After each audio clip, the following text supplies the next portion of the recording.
light within my heart, light within my thoughts, light within my words. May one and all and everything, blessed and loved, ever be. Welcome. I am Sister Who. I've occasionally read the accusation that people with autism have no empathy, and I don't know if that's entirely true. In my case, the experience is more that I have too much, but I have to wonder if there may be individuals who have so much empathy that in order to function at all, they have to shut it all off. And so it's more of a choice of repressing, but this is just speculation. Because I can understand how someone might have chosen to cope with having too much empathy by driving themselves to turn off the empathy and not feel anything because it is so overwhelming. But I don't know if that's really what's happening, and I don't know if anyone except the individual could say it, and I don't even know if the individual could say for certain, because if they had done that at a sufficiently early age, they may not remember being any other way except being with empathy turned off because it was a circuit that was so totally overloaded. It reminds me of a time when I was in a very peculiar youth ministry training school, and there was a guest artist who was performing, who was an opera singer, and his projection and his vocal production was so magnificent that the man running the soundboard kept lowering the volume and lowering the volume and lowering the volume, and finally just shut the microphone all the way off because this man was singing with so much power in an operatic voice that he did not need the sound system at all. And I wonder if that happens somewhat with autistic people, but does it make a difference which one it is? Well, yes and no, because it affects the expectations of those around the person. If they could accuse that individual of, you can't see things from my perspective, you can't feel what I'm feeling, and I'm jumping to a different note, I guess, because I'm told that autistic people frequently have exceptional memories for movies and television, and I guess I do. There was an episode of Facts of Life, The Facts of Life once, which was a sitcom that when it aired I liked very much.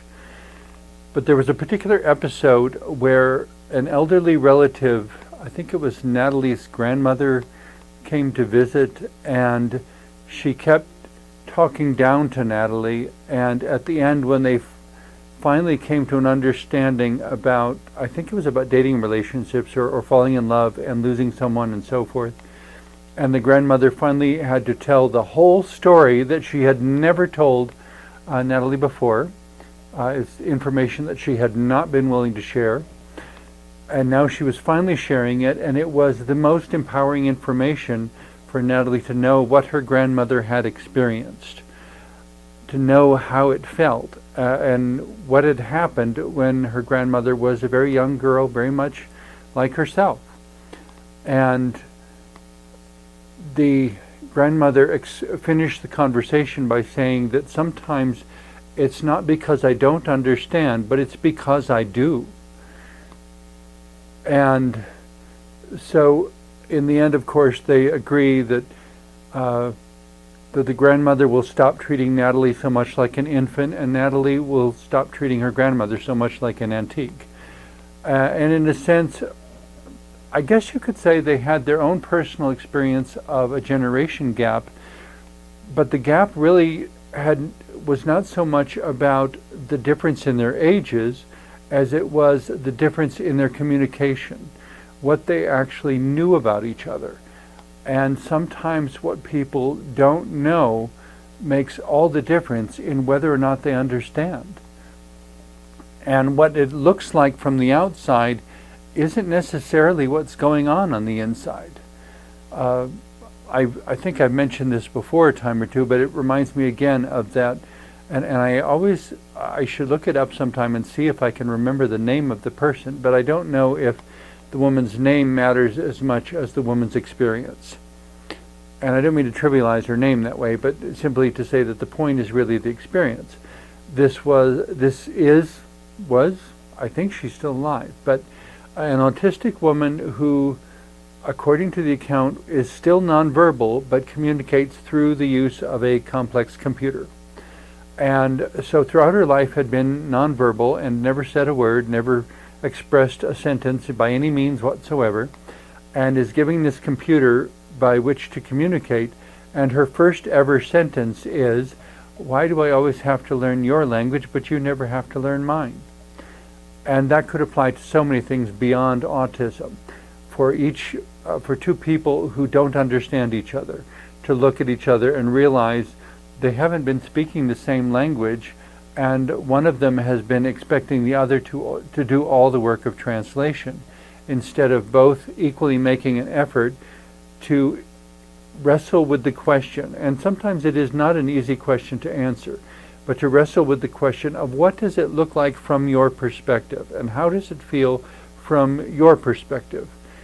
And I'm not perfect in that regard either. There was one time where I was with a friend who was blind, and we were going through a checkout, and I could see what was going on, and I was attempting to translate experience for my friend who was standing right there. And I didn't mean to be rude. With all the best intentions, I was being totally rude. And explaining to the cashier about how you need to describe everything and not use there and here and this and that, but to say, by next to your left hand is something, and next to your right hand is something else, and about using measurements instead of vague directional words like there and here. If you can't see, what does there mean? Are you pointing in some direction and you think I can see your fingertip?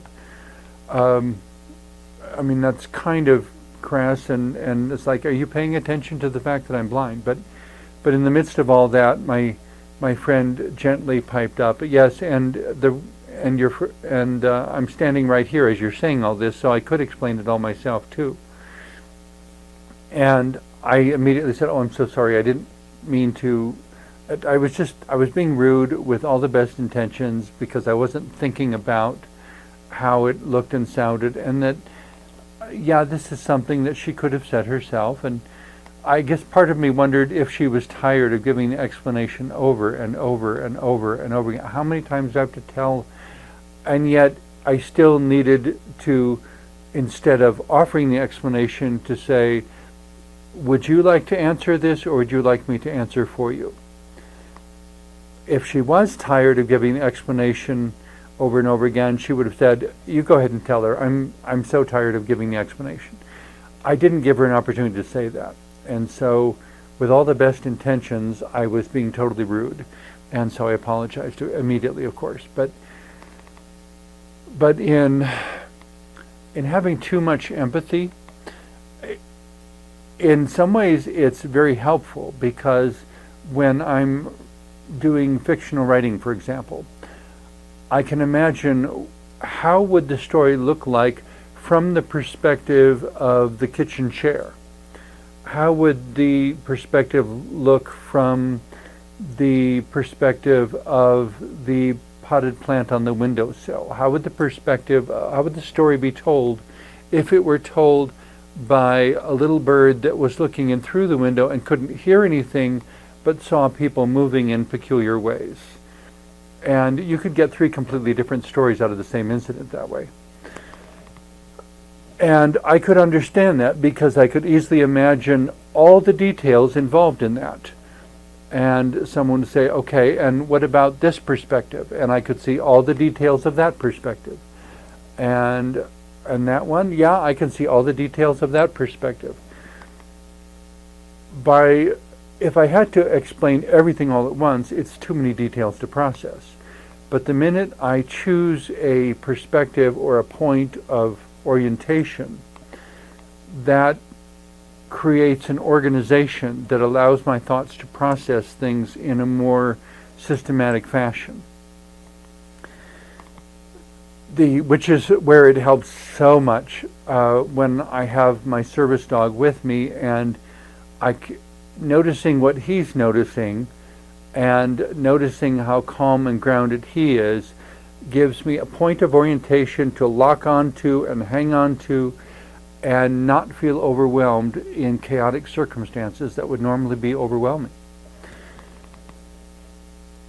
In trying to relate all this to a presentation at one time, the phrase I used, which I think I mentioned in at least one other episode within my TV shows also, is, and we wrote it on the board and put quotes around it, and I said, use it with my blessing, please tell everyone I said it in case it helps me in some way, as a speaker and author for that to be said, but I'm more concerned that the information get out. But it was remembering the complexity while addressing the focus.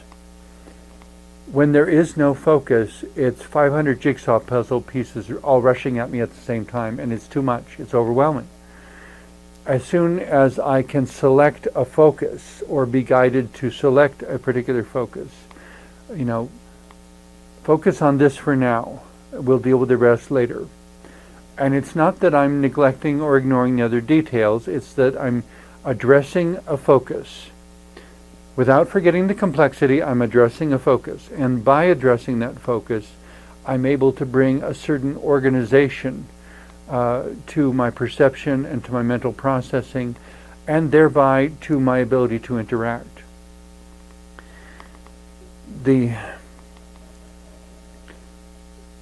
But coming back to this point of empathy and feeling with, I guess, and trying to do it in a way that isn't patronizing and devaluing. In another one of my favorite books that I recommend to absolutely everyone, I think it's Suzette Hayden Elgin, if I remember correctly, The Gentle Art of Verbal Self-Defense. And I think I remember that title correctly. She basically deconstructs language and gives it an underlying structure that is really quite fascinating and wonderful, and allows for complex, multi-layered communications to be understood in an interactional, more or less single-level way. That if somebody is trying to attack you by saying, "We all know why you can't get your work done on time," and that is so patronizing and devaluing, and in effect, the author explained how it's an attack. She's trying to make you feel, the speaker, he or she, is trying to make you feel like less by suggesting that you're a person who is weak and ill-equipped and so forth. And what the author says is that when you hear that, instead of saying, "I am not," because when you say "I am not," you're actually validating it as if it were true, as if it were an accusation that needs to be rebutted. And it doesn't need to be rebutted because it's not true. So instead, she says, answer by saying, "How wonderful that you are all such understanding and compassionate people." This person has just has tried to put you down and saying, "We all know why you can't do this," and instead of saying "I am not," which would validate that you can't handle it, you instead say, "How wonderful that you are all such considerate, compassionate, thoughtful people, that you are so understanding of my limitations, that I feel so supported and so included in your communal interactions, that you love me enough to support me in this," which of course is not at all what the person meant when they said it. But it's kind of in a martial arts way. The person has thrown a verbal punch at you, and you sidestep it so that the punch never connects, and they come off sounding as if they had said something really, really nice, and perhaps everyone understands. But the point is that you did not validate any sort of attack. And their attempt to hurt you it went sailing right on by without ever connecting. And you have maintained a stronger emotional stance, and you have shifted the attention back on them. The attention is no longer on you where they intended it to be. The attention is now back on them as the person who said that. And so it reverses everything.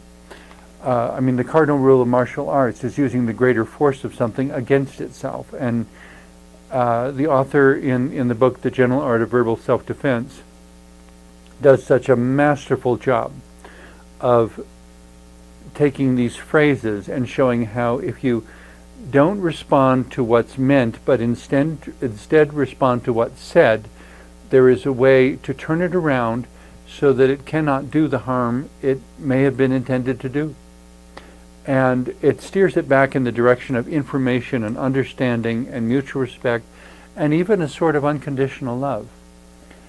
All of which are nearly always somehow involved anytime an effect or a process of healing takes place.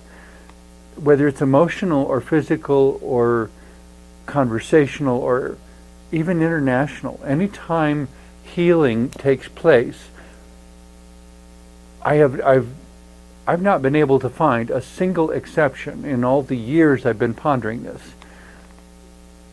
In every case, there is some expression of love somewhere in the equation.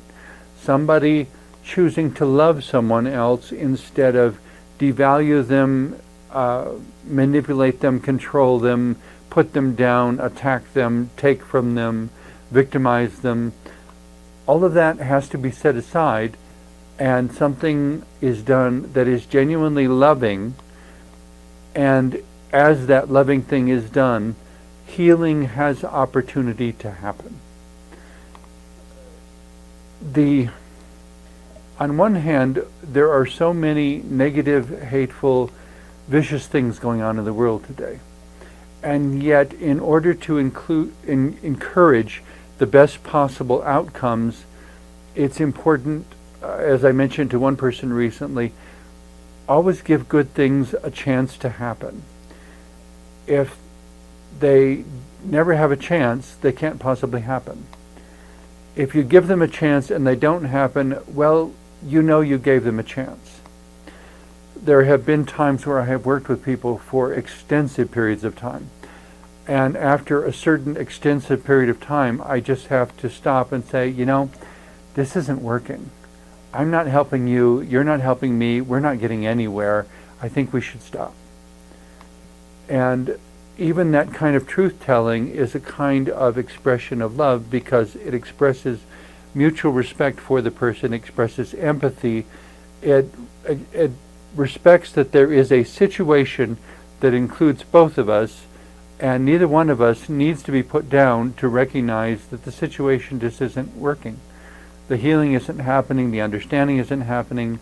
I think we need to call a ceasefire, call a truce, step aside for a little bit. Let's meet next week after we've had a time to think this through, see if there's some way we could express our point more clearly, or if there is something about your point that I have been overlooking that I suddenly need to realize. That maybe I have all the best intentions, but I haven't given enough thought to how it makes you feel to be standing there, like my blind friend, hearing this and being talked about as if you're not there, and talked about as if you have no voice. If I were a translator for somebody who had no voice, it would be a different sort of situation. But even then, one of the things I learned from other friends with disabilities is that if I am talking with a deaf person who has a translator and I'm hearing the translator, I need to keep looking at the deaf person who is the person with whom I'm talking, because they need to see my face. If they have the ability to lip read, they will need to see my face in order to do that. And I need to remember that I'm having a conversation with them for which the translator is providing the audio. but I'm not having a conversation with the translator, unless, of course, as I saw in one particular TV show where the cast member of the show did not understand why this person on stage was talking and this person over here was talking, and why am I hearing from both? Well, because the person on stage was deaf and the other person was doing sign language interpretation to her. She was a deaf person who could talk, and so he needed to look at her and listen to her, but he was confused by having this person off to the side who was waving her hands all over, and said, "And who is this?" And the translator looked right at him and said, "I am the translator." And then he looked back at the person on stage and said, "So you're deaf?" And he was totally amazed that this deaf person was able to talk through muscle memory and so forth. And there are a lot of situations like that where what it looks like is not necessarily what's happening. And having enough empathy and enough ability to say, I can understand how this would look from your perspective. I need to explain to you why what you see is not actually what's happening. And by that communication of information, a more collaborative and more positive relationship can follow. But we can't have the positive relationship if we don't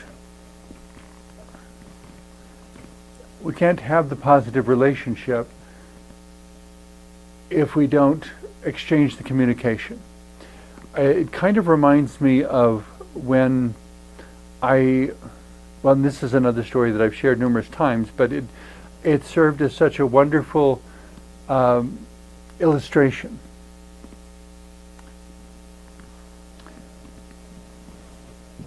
And we were doing a photo shoot, and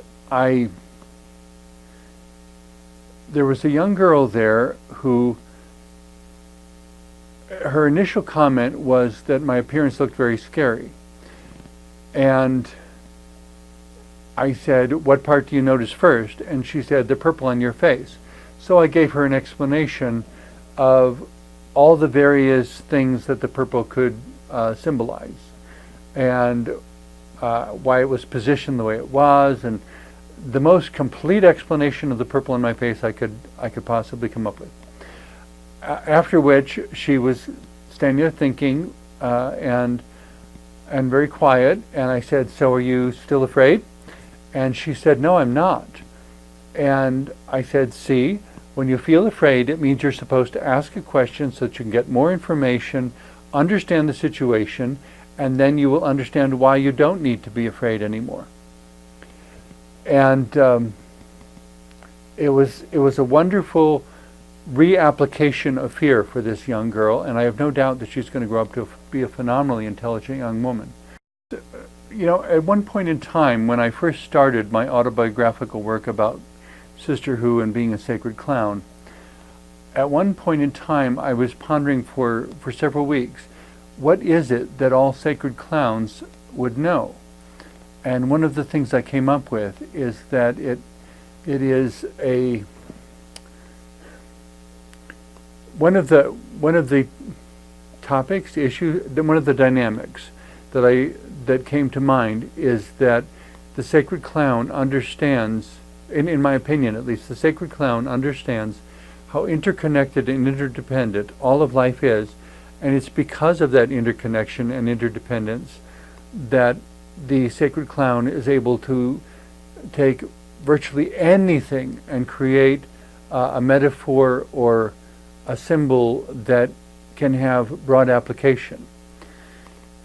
One of my favorite ones that I used in a calendar photo, I'm on a baseball playing field at a public park, and I'm standing at home base with a bat on my shoulder, and here comes a baseball coming toward me. And the caption on the photo is that the timing of stillness and motion is sometimes all that distinguishes a moment of triumph from one of regret. And that metaphor can be applied to so many things throughout life, whether it's a job or an opportunity or a relationship, a conversation. Deciding, is now the time to act or is now the time to wait? And making the action perfectly timed so that you can metaphorically hit a home run instead of striking out. It's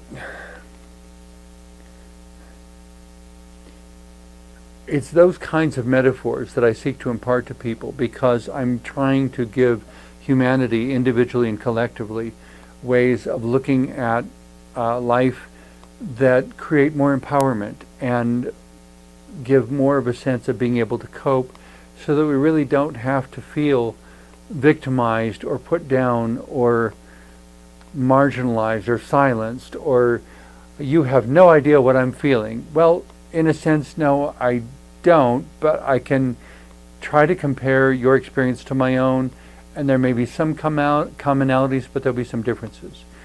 The point of us having unique experiences, though, is so that you can tell me your story and I can tell you mine, and in discussing these stories, we can find a deeper understanding of the bigness of life that encompasses both of us. Thank you so much for watching. I hope that what I've said in the last half hour has been helpful to you. May one and all and everything, blessed and loved, ever be.